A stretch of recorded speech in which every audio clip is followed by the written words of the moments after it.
Welcome to Geek Gab on the Books. I'm Brian Niemeier, brianniemeier.com. And joining me this afternoon, we have a panel of very special guests. First of all, with me is Geek Gab Prime host Daddy Warpig, who asked me to sit in on this episode, and you'll understand why.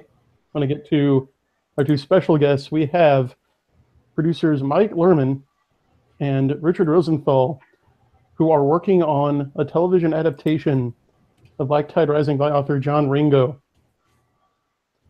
So, before we dive into that, I'm going to let our guests introduce themselves. Gentlemen, how are you? Doing well. Fine afternoon. Great. Thanks for having us on. Really glad to be here. Thanks for having us on this afternoon. You're welcome. So, you are undertaking a massive project here. You are adapting John Ringo's Black Tide Rising for television. So how did that come about?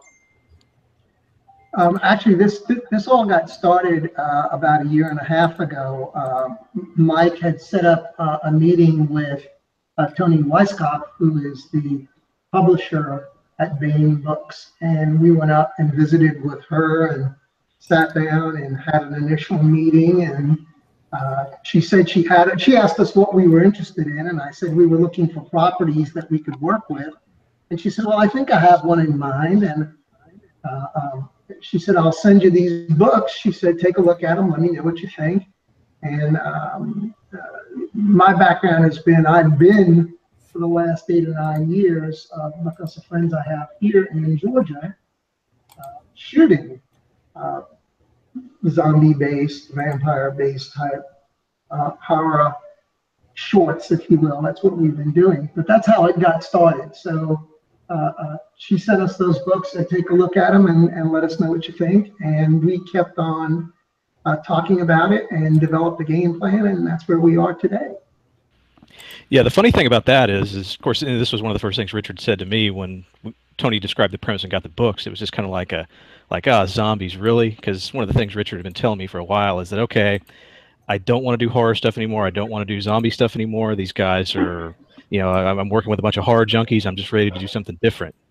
But, and Richard can explain a whole lot better than I can, the quality of Ringo's writing, the setting of the universe that he's got these characters in, really converted us and really made us say, hey, there's something here, and this is something that deserves to be moved to the next level. Yeah, exactly. When I started reading the stories, I called Mike on the phone and I said, it's another zombie apocalypse. And, as producers are supposed to do, I did keep reading. And so, as the saying goes, just when I thought I was out, Ringo pulled me back in. So here we are. We're going to be doing this story, and we're excited about it. Well, we're glad you're here. So right now, do you have a series planned, or are you just working on a pilot, or is it going to be made for a TV movie? Have you decided? Well, we can go with that. A lot of it will depend on the initial funding and the interest that we get. The idea that we have, if we could do this in a perfect world and we could do it exactly the way we want to do it, we see it as an episodic TV series that would be perfect for a streaming outlet. Those kind of outlets allow for a whole lot more sort of a longer form story to be told. You don't have as many of the network considerations like commercial run times and some of those things.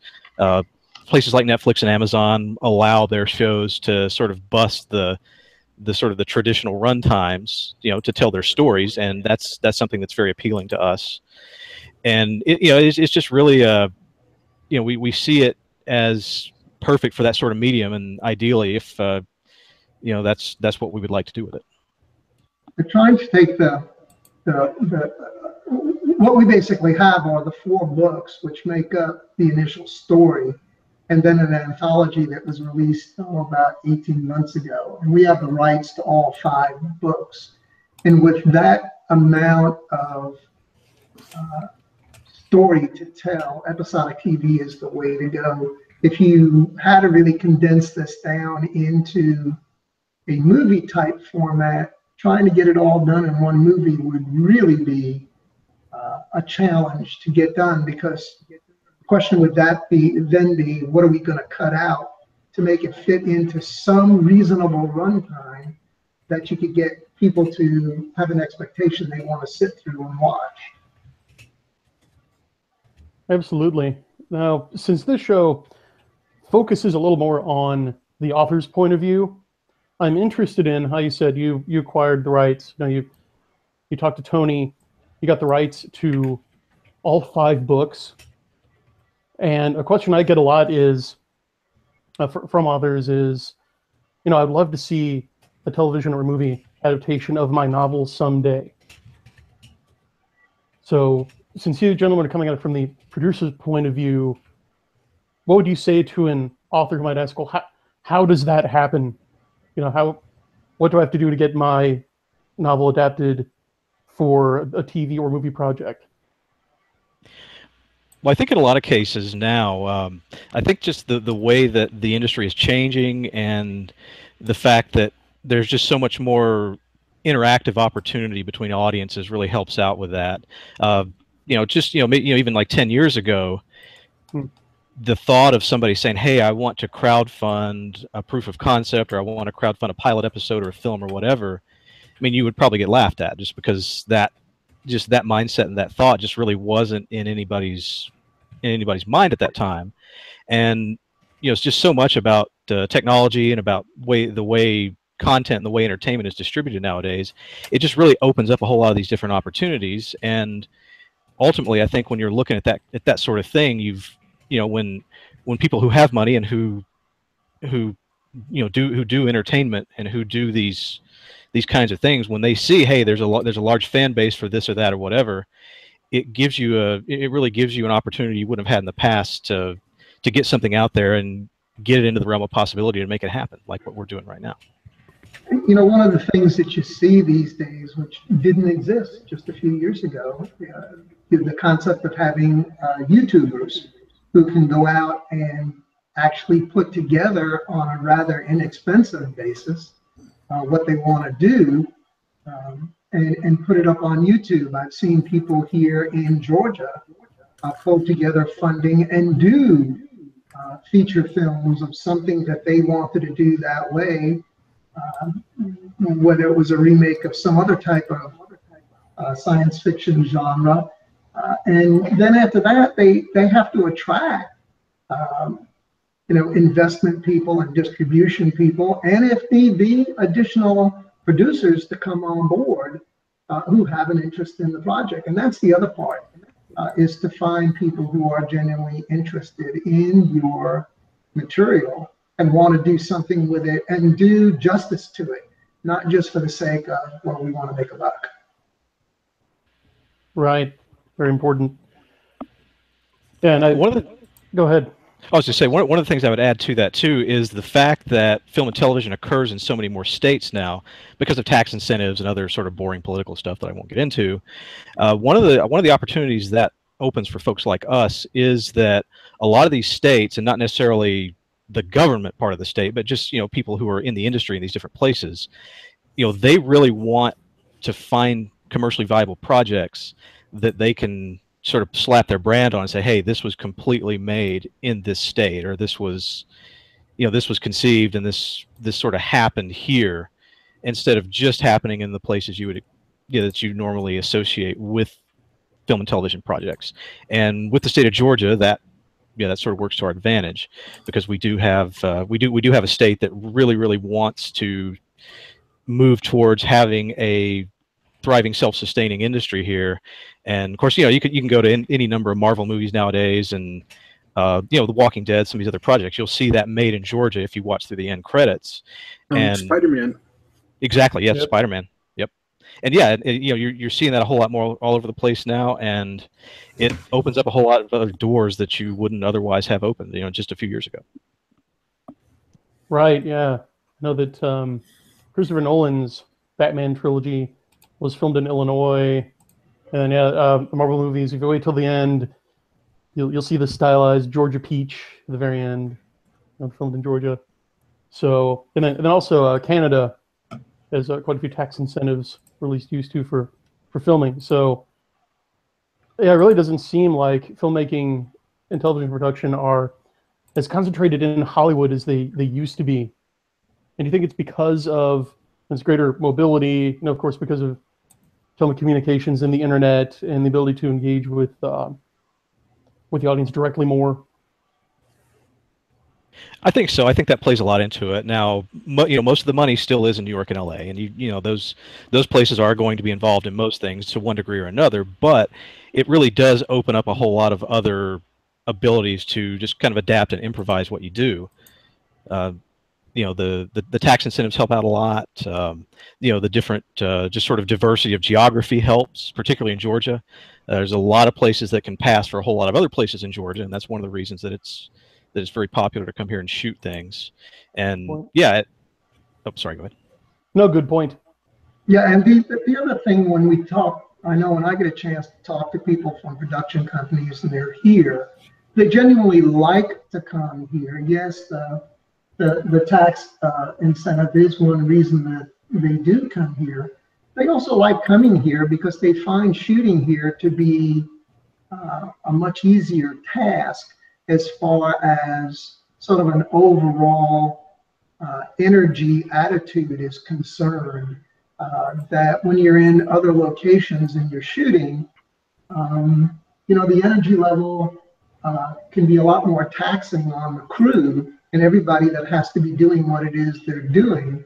And a lot of times that also, I think, comes in what you wind up seeing on the screen. So they like coming here because they just like Georgia. And of course, we're thrilled about that. And as Mike just pointed out, we can just about shoot anything we want in the state of Georgia. About the only thing we physically don't have would be a desert.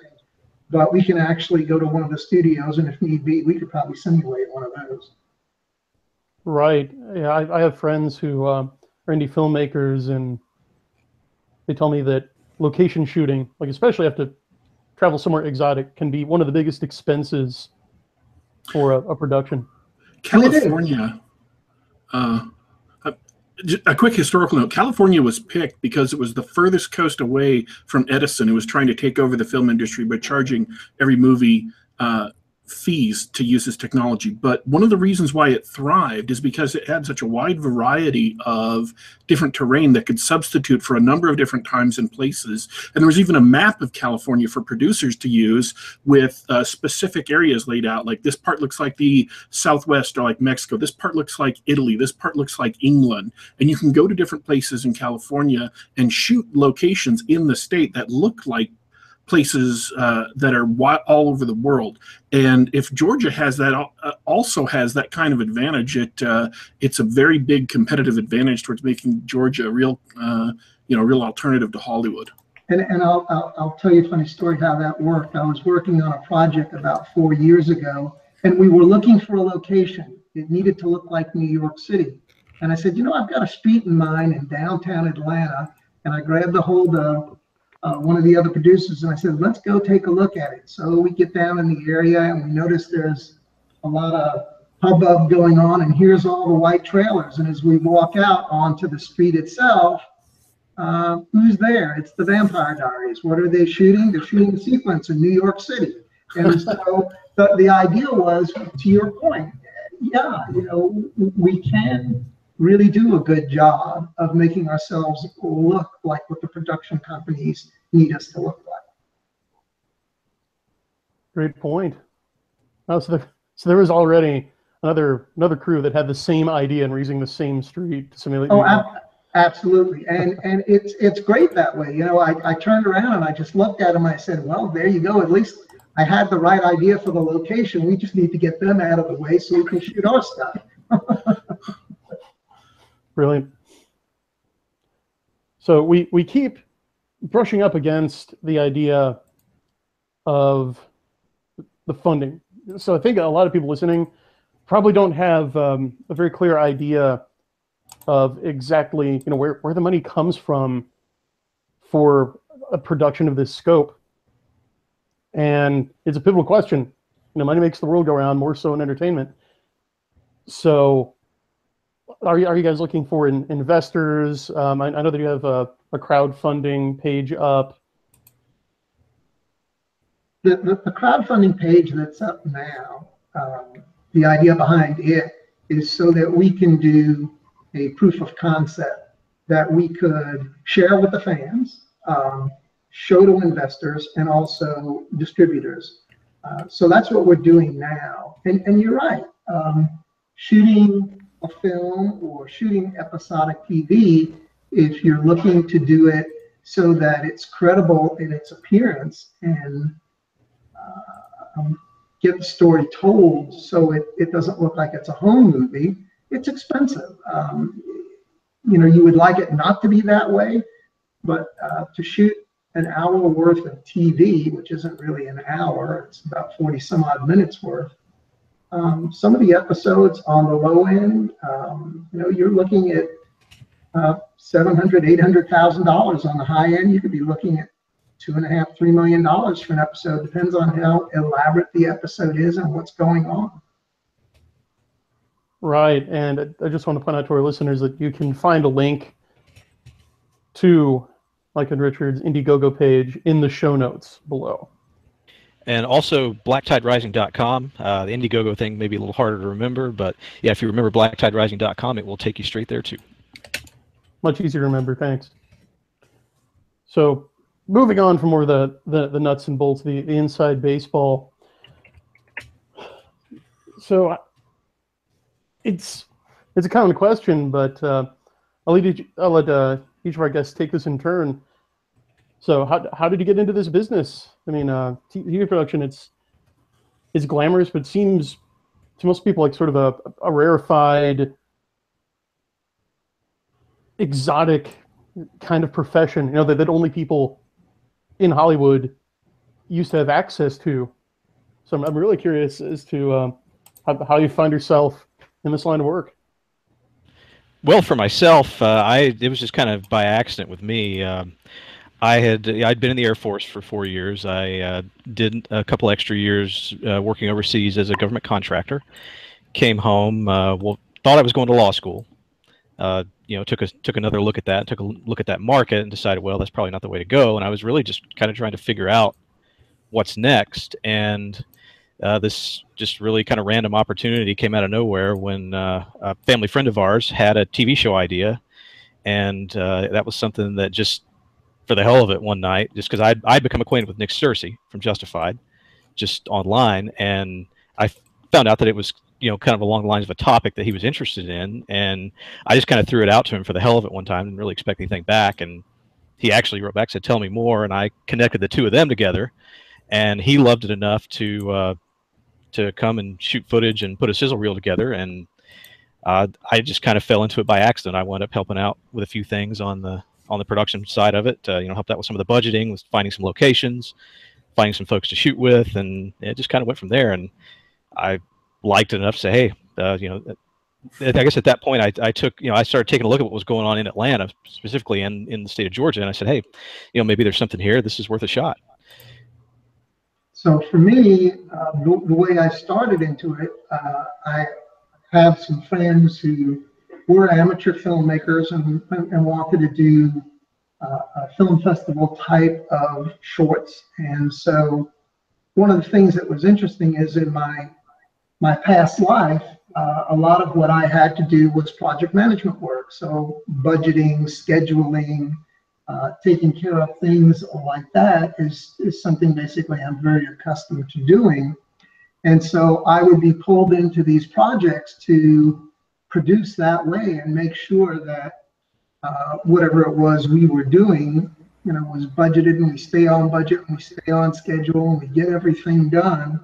And as I moved along, I realized that I wanted to continue doing this. I like doing it. To your point, it's kind of funny because a lot of people do think it's really kind of glamorous. And I guess when it's all finished and done, and maybe you're walking on a red carpet, it looks that way. But when you're in the middle of doing what it is you're doing, they're long days. They're 12, 14-hour days or longer. You're usually certainly working 6 days a week because you need to keep the project on schedule and keep it going. So that's how I got started doing it, was by my project management work I had been doing for a career.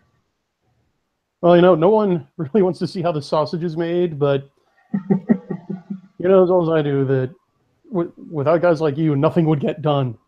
So, and that's true. So bless you, man. Yeah. Right, and it's as you're pointing out, if you like sausage, don't go to the sausage factory. Important tip for our listeners.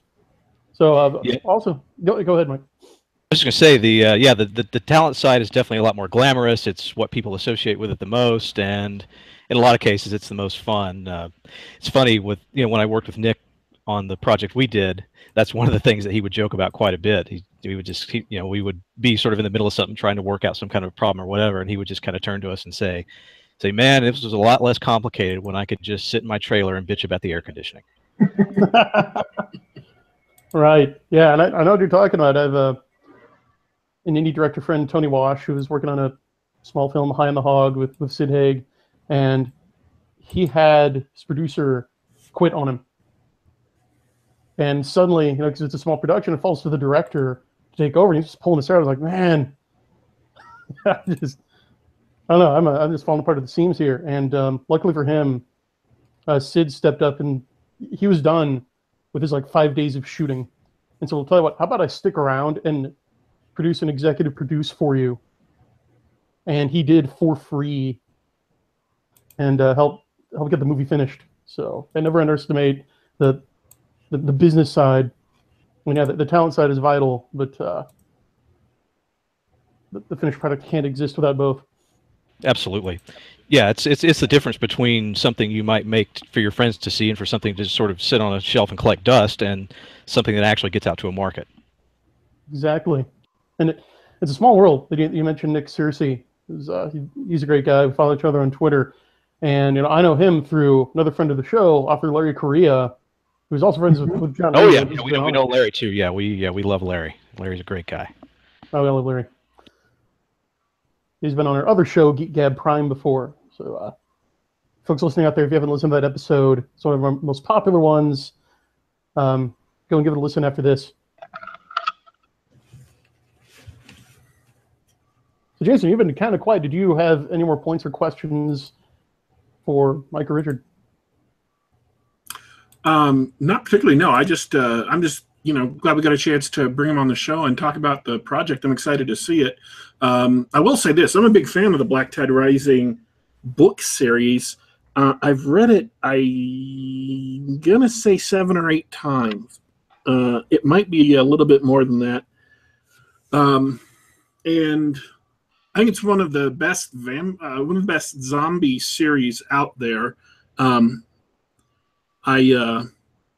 for many reasons, I've covered it on my blog before, but it's definitely a different take and a different approach. And the biggest difference to me is that the zombie horror genre is a genre of despair. And I think we've talked about this on the show before, actually, on Geek Gab Prime. But it's about pretty much indefeatable enemies. The strongholds they build always collapse. Things always go to pot. They're always reduced to running something else. Everybody, dies except for a couple of survivors who barely make it out, so on and so forth. And that was part of modern zombie movies from the very beginning, from Night of the Living Dead, George Romero's black and white movie. Everything pretty much he's done in zombies has been really depressing, really defeatist, really down, and then everybody else kind of picked that up. But John Ringo's books are an exception in that, and this is something I would have liked to, because in addition to watching zombie movies, reading zombie books, and watching TV shows with zombies on them, I also play a bunch of zombie-related video games. Left 4 Dead, Left 4 Dead 2, 4 Dead Risings, things like that. And one of the things that I think would have improved a great deal of zombie games, as far as making it changing it from just being constantly under threat by zombies, and this is going to tie back into John Ringo's novels, to being something that's tactically interesting, that has strategy to it that you can manage, is by allowing you to clear out the zombies in an area and reinforce that area and slowly expand your zone of control so that you are using your skills as a player to gain to make significant gains and begin winning, instead of just like in the Dead Risings and Left 4 Dead and all these others, as soon as you shoot a bunch of zombies in an area and leave and go back, they just respawn a bunch more. They come out of nowhere. They just teleport in. So John Ringo's novels are that principle applied to an actual story, where you have people who are intelligent, who are tactical, who are skilled, and who either have already or get access to the equipment they need, begin moving against the zombies in a methodical fashion and pushing them back and slowly winning. Now, World War Z had a zombie war that was won. That was the entire point of the book. It was an oral history of a zombie war. But that was like 10 years after, and you only saw bits and pieces here and there, whereas John Ringo's novels are, you know, the story going on directly in front of you of people who are smart, confident, competent, and aggressive, and who plan the tactics of fighting zombies and who actually succeed. And that's what I think makes the book series a great series. Anyone in the audience, if you haven't read it, I encourage you to read it. The 4 books by John Ringo himself are absolutely excellent. I will say that the anthology is more uneven because it's by a bunch of different authors, some of whom I skipped when I reread through the anthology just 3-4 weeks ago. So, but the book series itself, the 4 books, Black Tide Rising series, are excellent. And if you want a zombie novels that are different from what you typically get, they're a great read, and I'm hoping it'll be a great show. And it should be. You know, Mike and I have talked about this a lot, and I've talked with Ringo about this a lot. What attracted me to the project was that it is a story.